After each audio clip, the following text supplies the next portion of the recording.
Hello नमस्कार दोस्तों, स्वागत है आप सभी का YouTube चैनल गाथा विद सुनील में। आप लोग अगर अभी गाथा विद सुनील को सब्सक्राइब नहीं किए हो तो कृपया सब्सक्राइब कर लीजिए। देवराज इंद्र भगवान शंकर की आराधना के लिए कैलाश पर्वत गए हुए थे। उस समय उनके मन में एकमात्र मोक्ष की कामना रह गई थी। कैलाश पर रहते समय इंद्र एक दिन घूमते हुए मानसरोवर के तट पर चले गए। वहां उन्होंने पार्वती जी का पूजन करती हुई यक्षराज कुबेर की पत्नी चित्रसेना को देखा। चित्रसेना अत्यंत ही सुंदर थी। उनकी बड़ी बड़ी आंखें और उनके अंगों की दिव्य कांति थी। उनको देखते ही इंद्र का हृदय काम से मोहित हो गया। उस समय वह कहाँ आए थे मोक्ष की कामना लिए, पर यहाँ तो काम भाव ही जकड़ बैठा।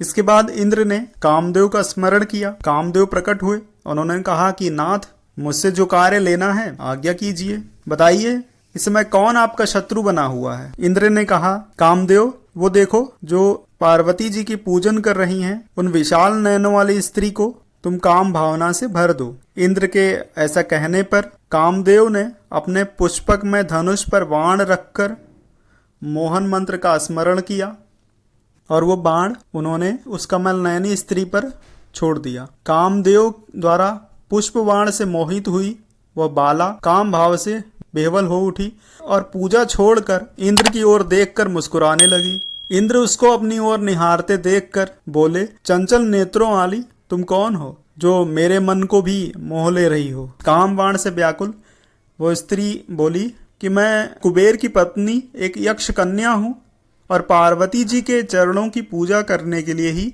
यहाँ पर आई हुई थी। आप अपना कार्य बतलाइए, आप कौन हैं जो साक्षात कामदेव के समान रूप धारण किए हुए यहाँ खड़े हैं। इंद्र बोले कि मैं स्वर्ग का राजा इंद्र हूँ। तुम मेरे पास आओ और मुझे अपनाओ तथा चिरकाल तक मेरे अंग संग के लिए प्रस्तुत हो जाओ। इंद्र ने मधुर वाणी में जब इस प्रकार कहा तो उसका सुंदर शरीर काम वेदना से पीड़ित होने लगा और वह इंद्रदेव के कंठ से लग गई। तब स्वर्ग के राजा इंद्र शीघ्र ही उसके साथ मंदराचल की उन कंदराओं में चले गए जहाँ का मार्ग देवता और असुर दोनों की ही दृष्टि में नहीं आया था और जो विचित्र रत्नों की प्रभा से प्रकाशित था। इधर इंद्र जब चित्रसेना को लेकर मंदराचल चले आए तो उनकी संगिनी स्त्रियां उसे साथ लिए बिना ही यक्षराज कुबेर के पास चली आईं और कुबेर से कहा कि आपकी भार्या चित्रसेना को किसी अज्ञात पुरुष ने पकड़कर विमान पर बैठा लिया है। उन स्त्रियों से ऐसी बातें सुनकर कुबेर का मुंह काला पड़ गया। वह अग्नि के समान जले हुए वृक्ष के समान हो गए। ये समाचार सुनकर कुबेर का मंत्री कंठकुब्ज भी अपने स्वामी के पास आया और उसने कुबेर को धीरज दिया और कहा कि पूर्व काल में श्री रामचंद्र जी की एकमात्र पत्नी सीता जी को भी निशाचर रावण ने हर लिया था, परंतु श्री रामचंद्र जी ने प्राण नहीं त्यागा था। अतः यक्षराज शोक त्याग कर पराक्रम करिए। इस समय आप अपने छोटे भाई विभीषण की सहायता लीजिए। अपने मंत्री कंठकुब्ज के ऐसा कहने पर कुबेर शीघ्र ही विभीषण के पास गए। लंकापति विभीषण ने अपने ज्येष्ठ भ्राता का आगमन सुना तो उन्होंने बड़ी विनम्रता के साथ उनकी आगवानी की। फिर जब विभीषण ने अपने भाई को दीन दशा में देखा तो उन्होंने उनसे उसका कारण पूछा। विभीषण ने कहा, यक्षराज आप दीन क्यों हो रहे हैं, आपके मन में क्या कष्ट है, बताइए। कुबेर ने कहा, भाई मैं कुछ दिनों से अपनी पत्नी चित्रसेना को नहीं देख रहा हूँ। ना जाने उसे किसी ने पकड़ लिया है या वह स्वयं ही किसी के साथ चली गई है अथवा किसी शत्रु ने उसे मार डाला है। मुझे अपनी पत्नी के वियोग से महान कष्ट हो रहा है। यदि वो मुझे नहीं मिली तो मैं अपने प्राण त्याग कर दूंगा। विभीषण जी बोले, आपकी भार्या जहाँ कहीं भी होगी मैं उसे ला दूंगा। ऐसा कहकर विभीषण ने एक मायावी निशाचरी को बुलाया और कहा कि कुबेर जी की जो चित्रसेना नाम की पत्नी है वह एक दिन मानसरोवर के तट पर थी, तभी वहां से किसी ने उसे हर लिया है।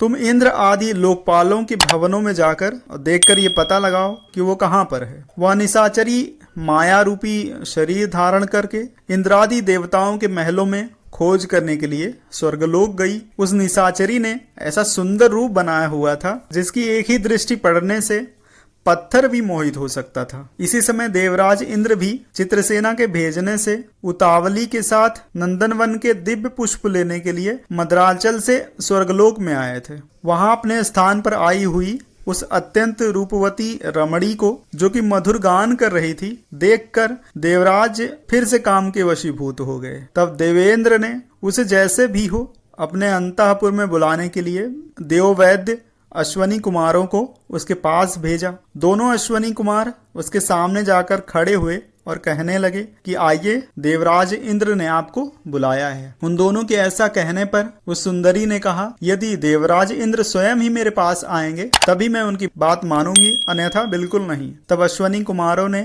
इंद्र के पास जाकर उसका संदेश बताया। इंद्र स्वयं आकर बोले कि बताइए, इस समय मैं आपका कौन सा काम करूं? मैं तो आपका दास हो गया हूं, आप जो कुछ भी मांगेंगी मैं आपको दूंगा। तब उस मायावी स्त्री ने कहा, यदि आप मेरी मांगी हुई वस्तु दे देंगे तो आप जो कहेंगे मैं वो करूंगी। आप अपनी समस्त पत्नियों को मुझे दिखाइए, मैं भी देखना चाहती हूँ आपकी कोई भी स्त्री मेरे जैसी सुंदर है या नहीं। उसके ऐसा कहने पर इंद्र ने कहा कि देवी, ठीक है, मैं तुम्हें अपनी समस्त पत्नियों को दिखाऊंगा। ये कहकर इंद्र उसे अपने अंतःपुर में लेकर गए। इस पर उस सुंदरी ने कहा कि आपने अभी मुझसे कुछ छुपाया हुआ है, केवल एक युवती को छोड़कर और सब कुछ आपने मुझे दिखा दिया है। इस पर इंद्र ने कहा कि वो रमणी तो मंदराचल पर्वत पर है, देवता और असुर किसी को भी उसका पता नहीं है। मैं तुम्हें उसको भी दिखा दूंगा, परंतु ये बात किसी को बताना मत। ऐसा कहकर देवराज इंद्र उसके साथ आकाश मार्ग से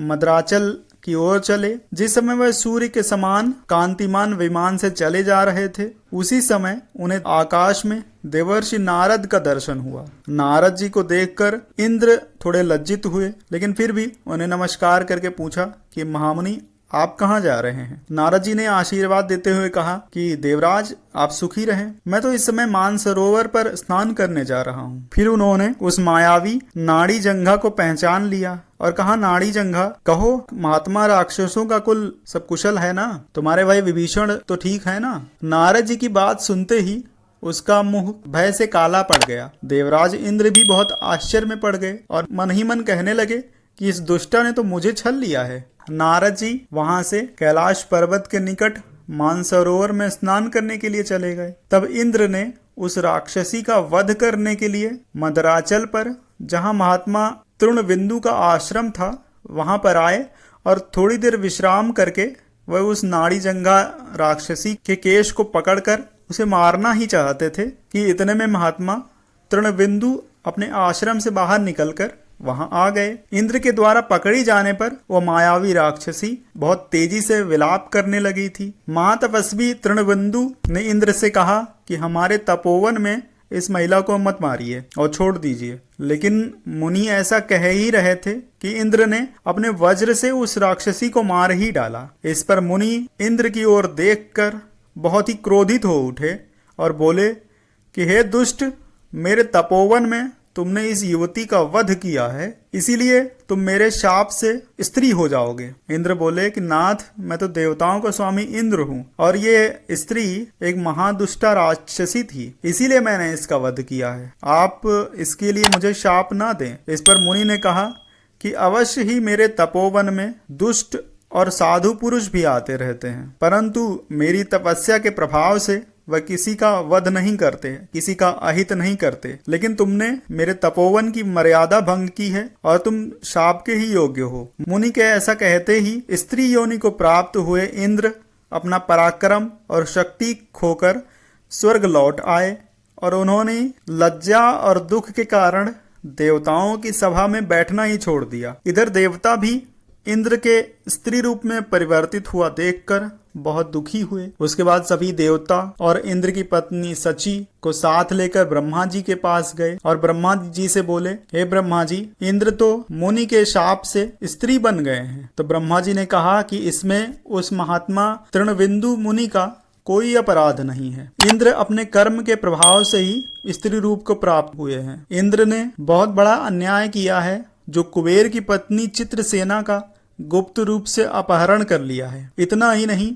उन्होंने तृणबिंदु के तपोवन में एक युवती का वध भी किया है। इसी के परिणाम स्वरूप इंद्र स्त्री हो गए हैं। उम्मीद करता हूँ कि गाथा विद सुनील की ये गाथा आपको पसंद आई होगी। अगर पसंद आई है तो कृपया गाथा विद सुनील को सब्सक्राइब करें। धन्यवाद।